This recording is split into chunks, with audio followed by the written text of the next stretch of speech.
So this is the 1400 hours GMT, Monday, 24th of August 2020. This is the edition of the Kulila television channel updating on some action against the evictions that took place today, the actions that is, and the weekend edition of the Morning Star, the edition for 22nd to 23rd, which is Saturday and Sunday, took a kind of tickling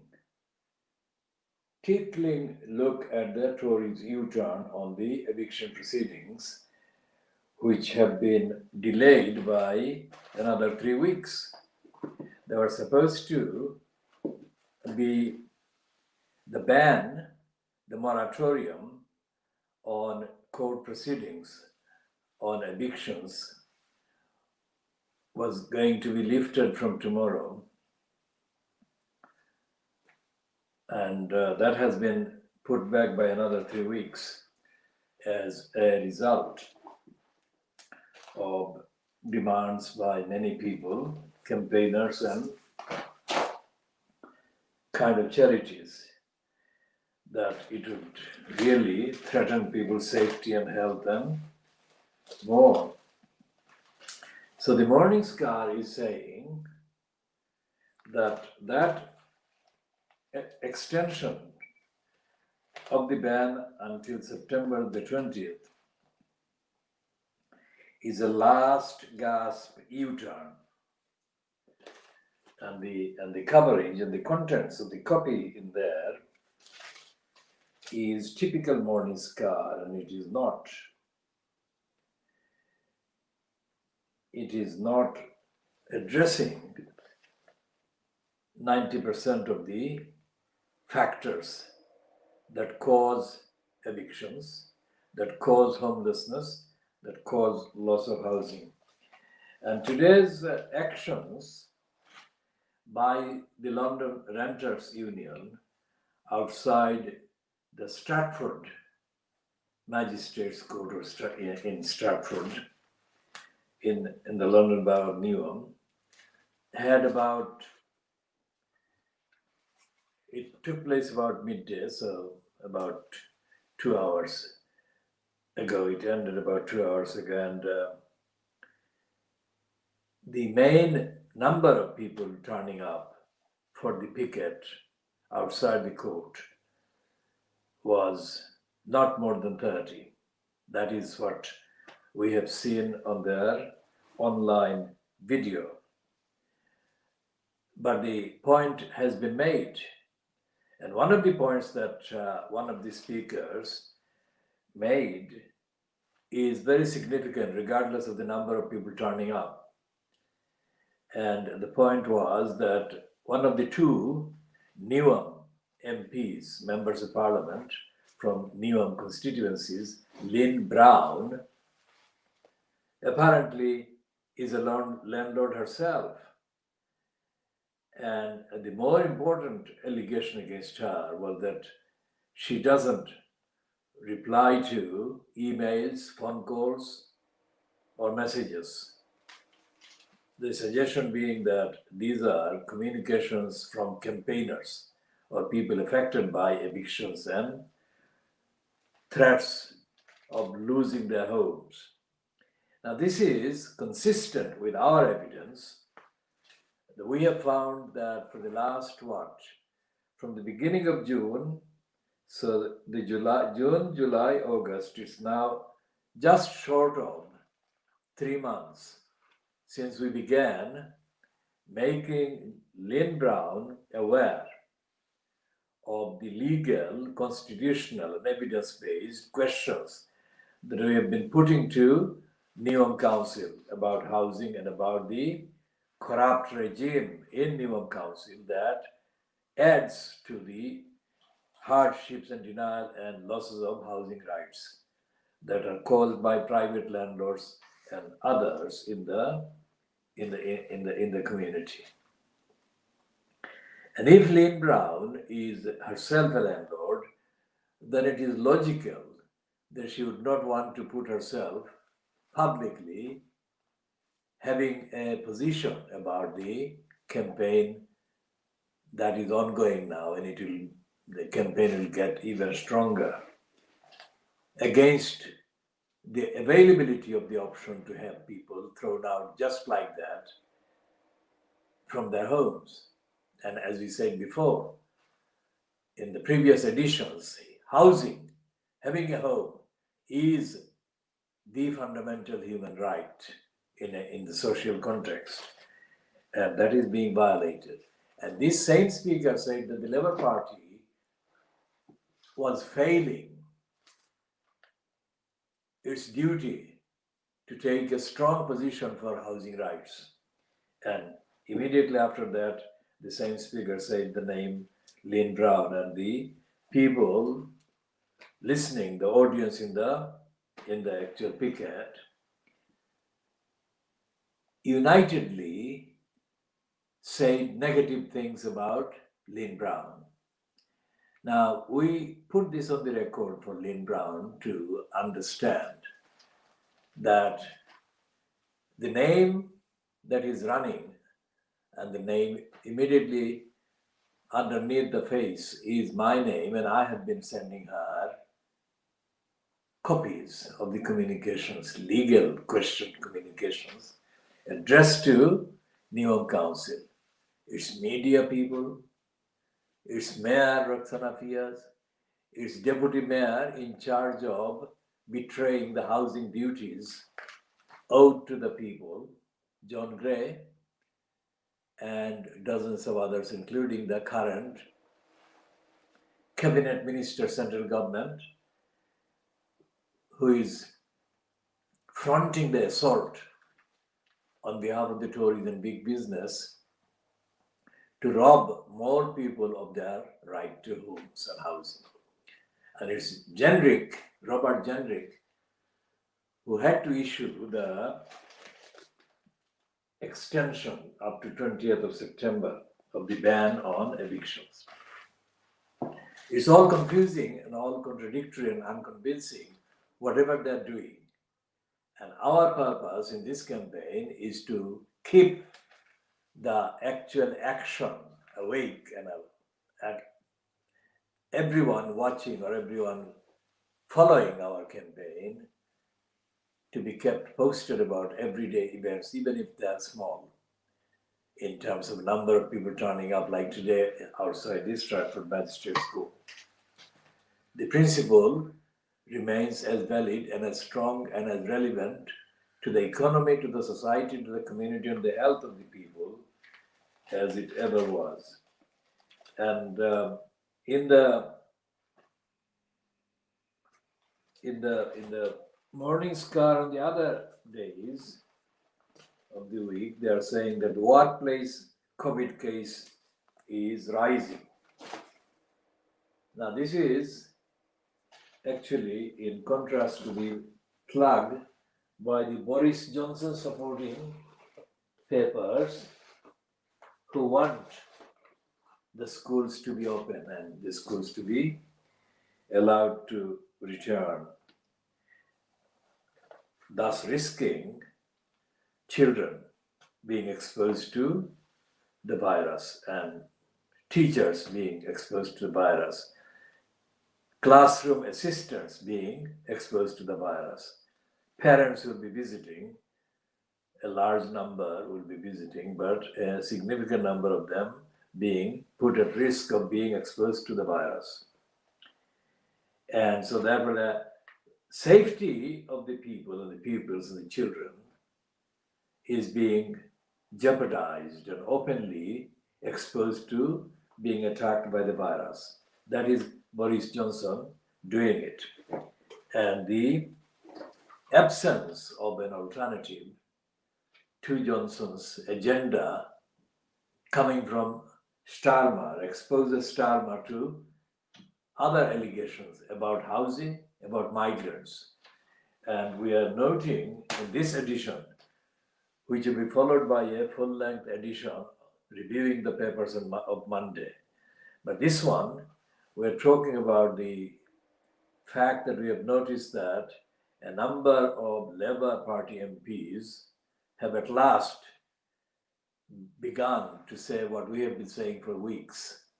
And they have said in the last few days the fact that Starmer has failed to speak up for the migrants is actually a serious betrayal, and they've referred to the convention rights of the refugees that we have been highlighting and extensively talking about.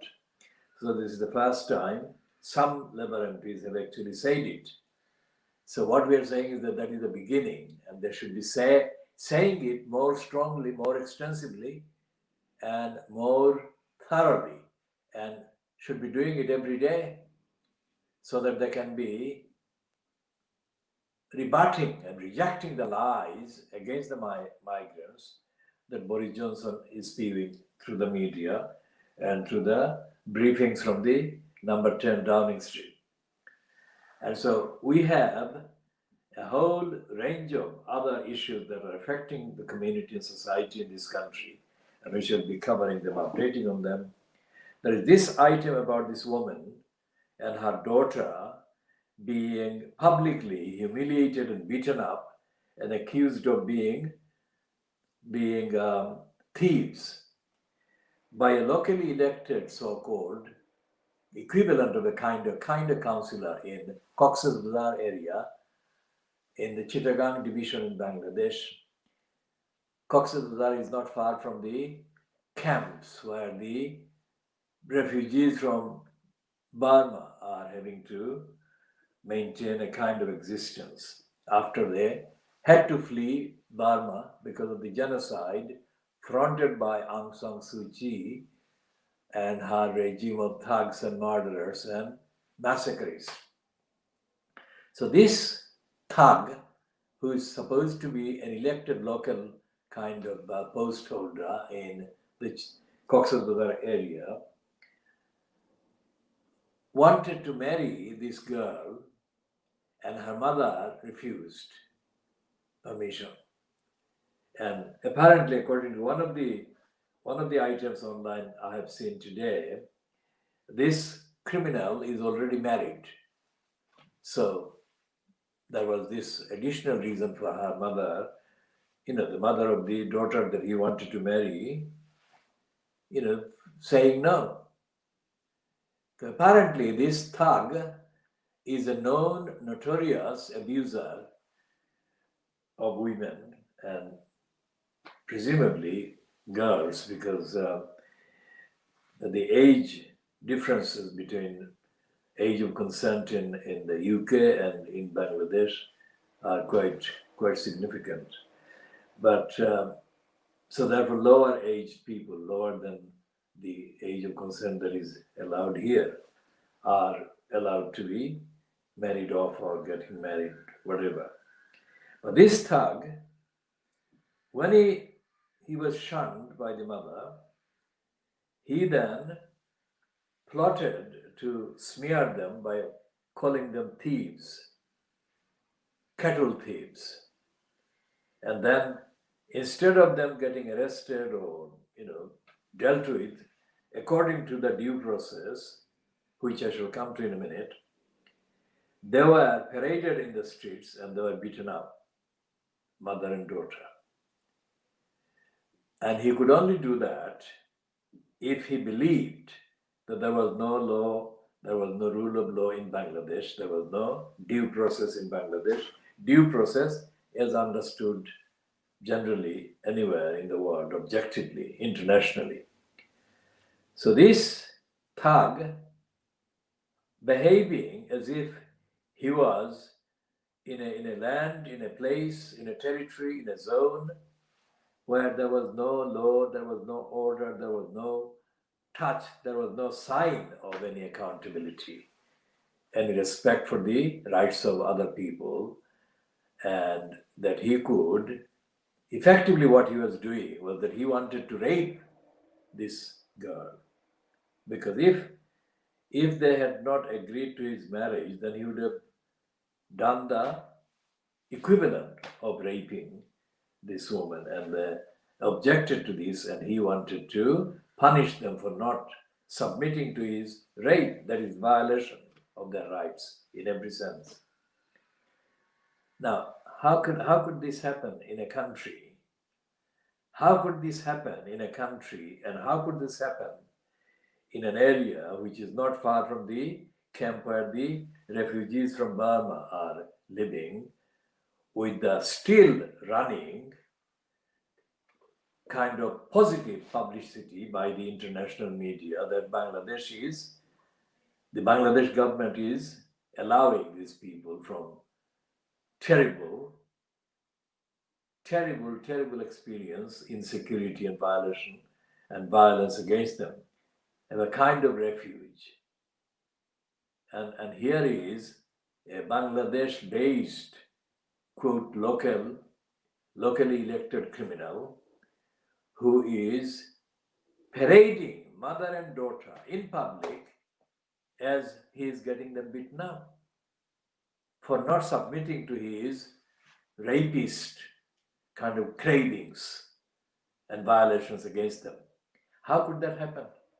This is not the same Bangladesh here, within miles maybe. Obviously, I'm not there, but I mean, it is not very far from the refugee camps. It cannot be, because it's Cox's Bazar.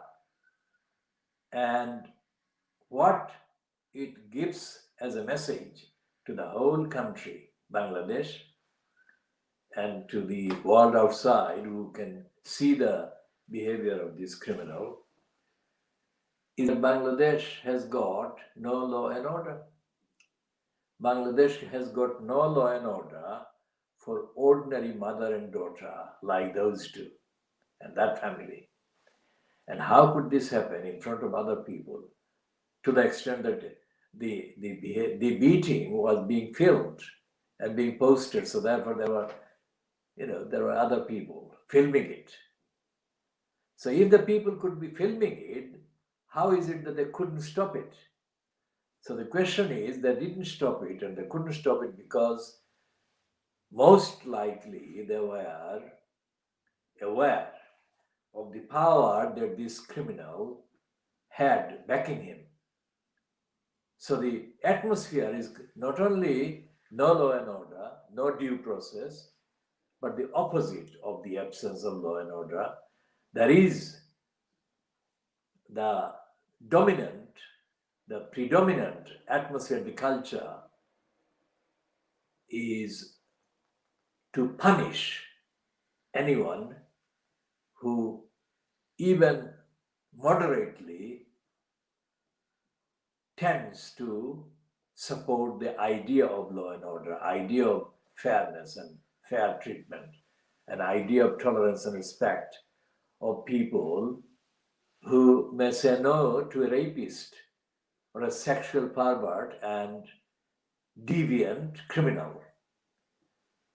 So it's the phrase law of the jungle doesn't come anywhere near expressing the lack of due process, lack of public safety for the members of the public, the lack of safety for innocent people in Bangladesh.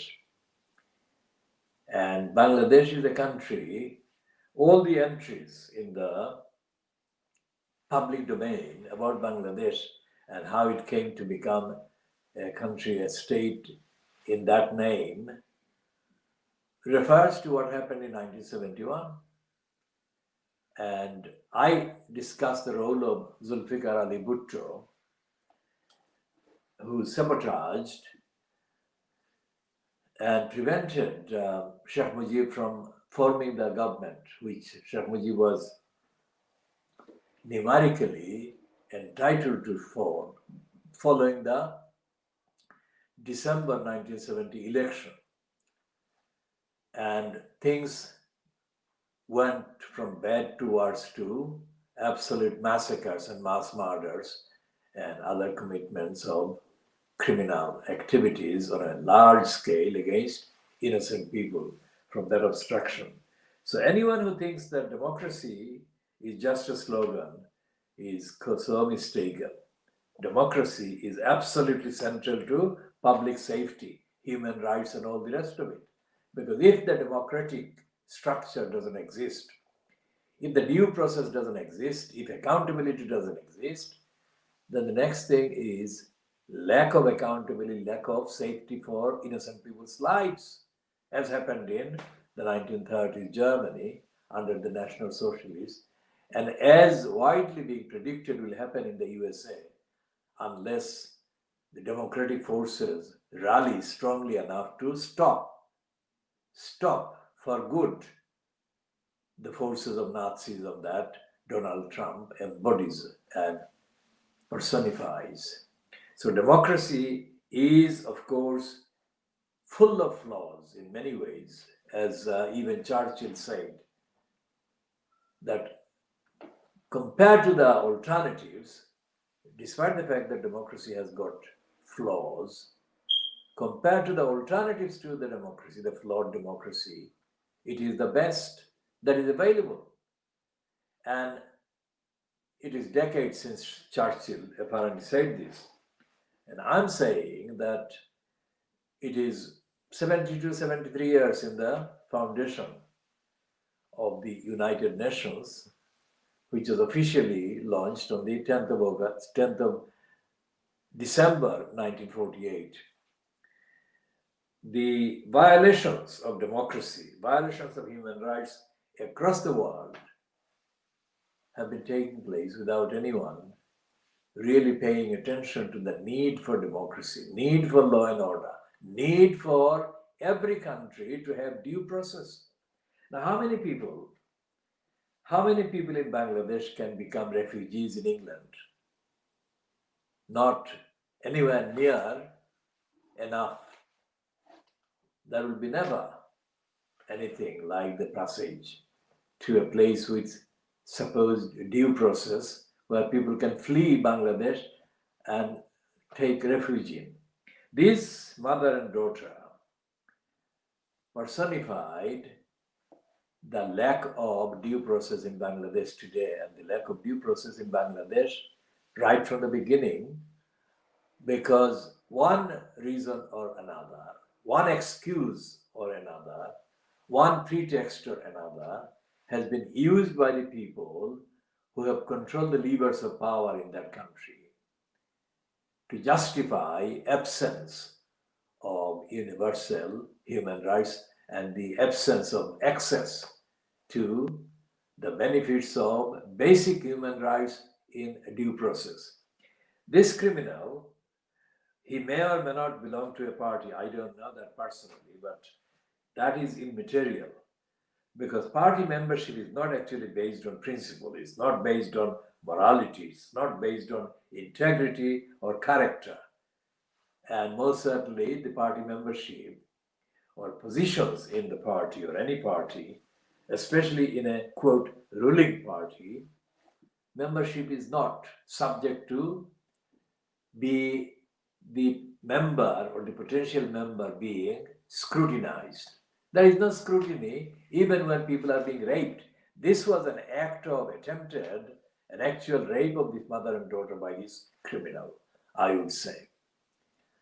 And this kind of thing can only happen when there is acceptance of the assumption that you cannot have due process in this country. People are too law-breaking, too disrespectful of the idea of due process and law and order. And law and order in the sense, in the best sense, not in a thuggish sense, not in a state terrorist sense, but law and order in a way that protects the basic universal human rights of everyone, regardless of what their connections are, what their gender, or what their other links may be. As human beings, every single Bangladeshi should be able to think that they can be protected, they will be protected by the state, by society. That has not been true of this mother and daughter. And that is not true of literally hundreds of thousands of Bangladeshis every single day. Because hundreds of thousands of Bangladeshis, if not more, are being violated and denied basic human rights every single day. And there is no outcry anywhere. There is outcry in the country, but that is dishonestly staged by professional careers. For example, there is one party, X party, in power, in control of the country.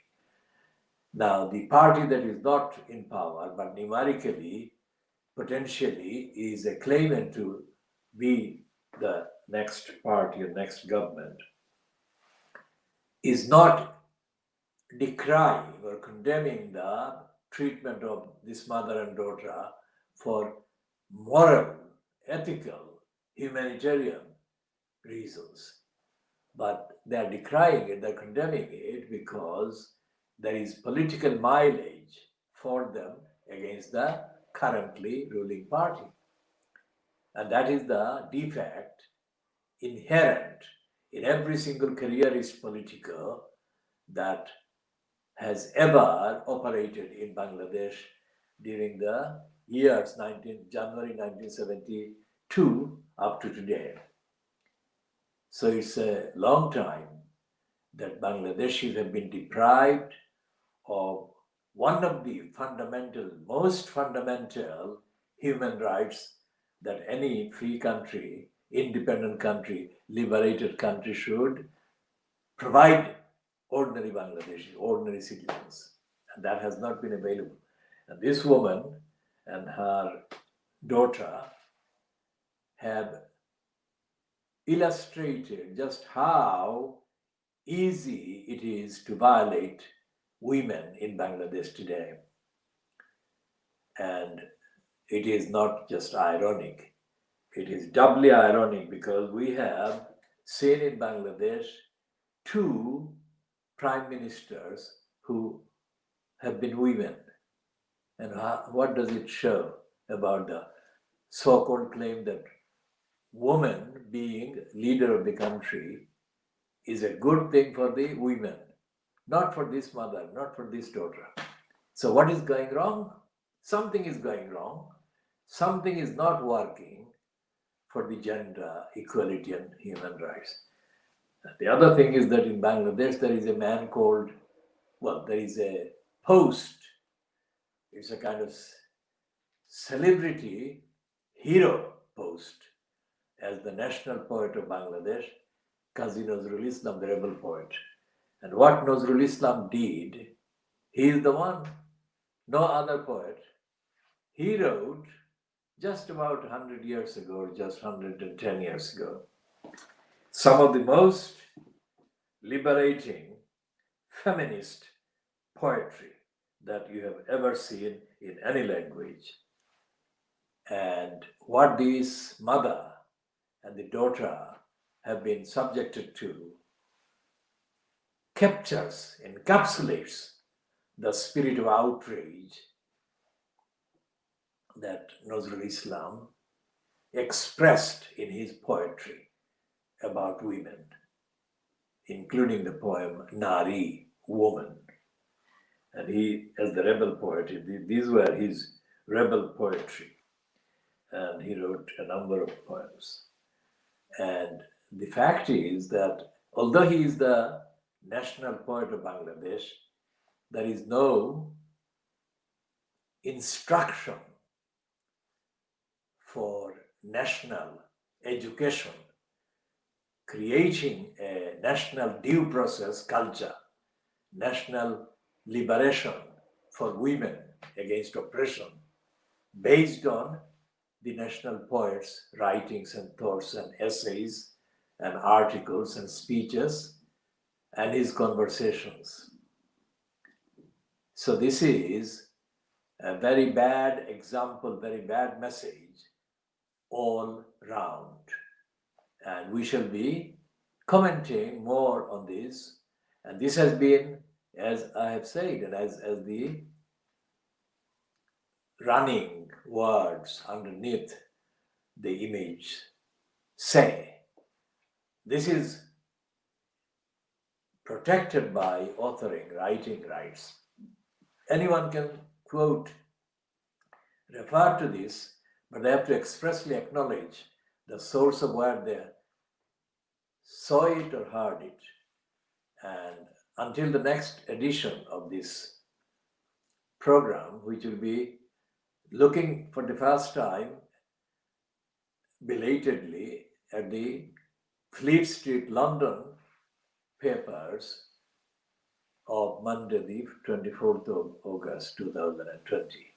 And in the other programs that we shall be doing, let me say this, we shall be publishing every day, we shall be publishing, posting, broadcasting, and publicizing and advocating the cause, the narrative, the analysis, the findings of our investigations and our thoughts on the moral and ethical lessons and the messages. All of these will be done on a number of slots and a number of programs that we shall be regularly, every day broadcasting. Once we have gone through the technical test period, which is what we are doing now, and we've been doing it from the beginning of July 2020, and there are archived broadcasts that are absolutely as authentic, as genuine, as official, as real as they would be if they were made and recorded under the free kind of banner, not including the words testing programs or testing editions or test editions. The contents are as authentic, as I said, as fact-checked, as original as they would be in the other programs when we start broadcasting regular slots. So there will be, for example, there will be a kind of shorter length item about, quote, news.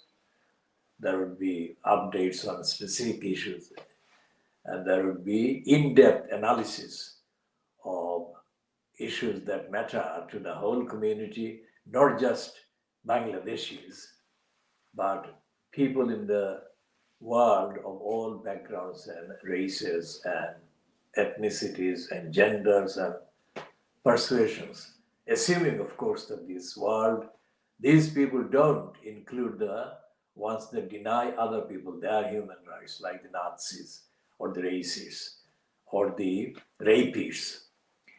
And we shall be broadcasting in the next few hours, taking a first look at the newspapers published from London called Fleet Street collectively. Until then, have a safe time, and we support the lockdown for safety reasons. We support the ban on court proceedings, on evictions and similar other restrictions, strictly on public safety and ordinary human safety grounds. And we do not support because we have got a particular ideological reason or careerist or opportunist or personal selfish reason. So we hope that the people in this country, in Britain, in the United Kingdom, are allowed the provisions and the support by the government, which owes the support and the provision and the protection to the people in this country, as the respective governments in other countries owe to their citizens and their populations. And everywhere, in every country, there is a discrepancy between that duty and the actual delivery. And this is part of the argument for having proper democratic accountability. Because the governments in the particular regimes of the countries of the territories of the regions are failing the people's expectations and failing the actual standard of service that the people need for safety.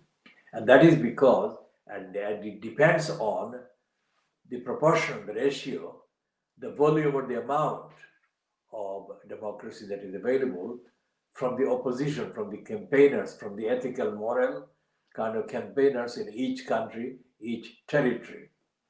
Belarus is one country which is being completely ravaged by a dictatorship that is being supported by other countries like Putin and others.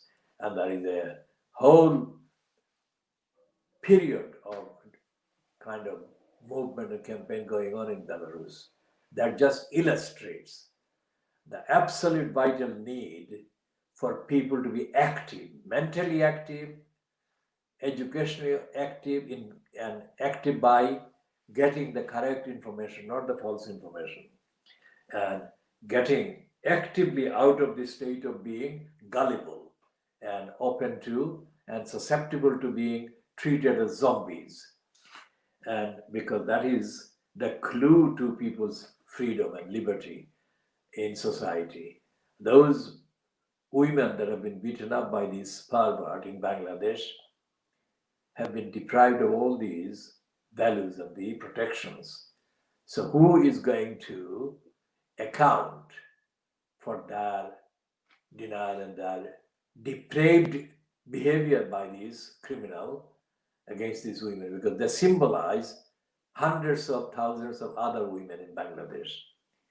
And it's not good enough for somebody to make a tokenistic, sympathetic kind of paraded spiel in solidarity with the mother and daughter. All the other mothers and daughters and all the other children, all the other girls deserve absolute, immediate, urgent protection. And the declaration must go, the message must go out from across the Bangladeshi community and from the government that no child, especially in this context, no girl, no young woman, and no woman should be ever treated in that way or be violated. And I say that that is in Bangladesh, and additionally in Bangladesh, India, Pakistan, in Nepal and other smaller countries around, there is no protection. There is no culture of protecting animals. And the animals, obviously for me, the animals that actually feature on the list before any other animals, of course, cats, squirrels, and bunnies. But all the animals deserve protection and respect. And they are not getting it in Bangladesh, they're not getting it in India, they're not getting it in Pakistan. These are the three big countries in the region in terms of the population. Geographically, they are not similarly as big as each other, but population-wise, Bangladesh is almost as many people in Bangladesh as there are in Pakistan, so it's similar. So as many animals are affected by these people, these numbers of people. And in India, the number is twice, 3 times as big. It's more than 1 billion. And in Bangladesh, there are 2.5 million, maybe 2.5, yes, 2.5 100 million. And in Pakistan, the same or similar number, slightly bigger. So in India, it's like just less than 2/3 of the population in those two countries. Whatever the actual number, the cruelty being done to the animals in those three countries is unspeakable. It is not good enough to say that they're protecting some kind of places like the Sundarban in Bangladesh and part of India in the tigers.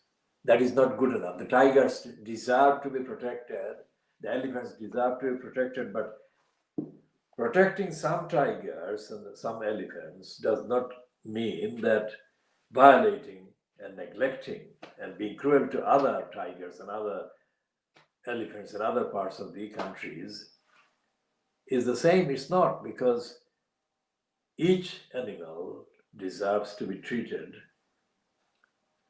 in such a way that it is not scared, it is not terrified, and it is not brutalized and its life is not destroyed and made a misery.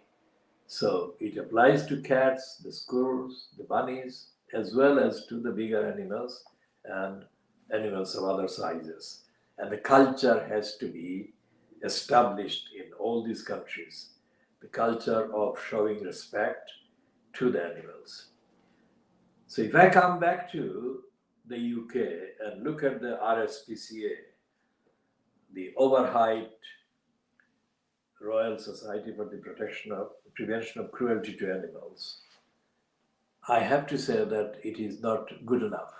The RSPCA is run by people who are of the view that they are not accountable to ordinary people and that they are actually free or licensed to do anything. And they can be cruel to animals because they are the RSPCA. But anybody else who is seen to be cruel or neglecting animals deserves punishment. So this corruption is part of the lack of democracy that I have identified with Keir Starmer failing to hold the regime fronted by Boris Johnson to account. All the charities like the big name charities like the Shelter, which is almost on the daily news, because of the spiels that it states, issues, apparently showing concern for the victims of the eviction and homelessness and all the other housing rights related issues. But it's not original. And it's not original because, just like the RSPCA, it is not run morally, ethically, and accountably. And the reason why none of these organizations is run ethically, morally, transparently is because there is no overwhelming, overarching supervision of them, demands on them to be themselves accountable, to be themselves answerable. So, this is a moral and historic and political dilemma that I shall be exploring in more detail in future editions. So until those editions and until the next one, this is coming to what? 18 minutes. Yes, 18 minutes to 3 in the evening. That is coming to 14:42 GMT on Monday, the 24th of August 2020. Wherever you are, whether watching live or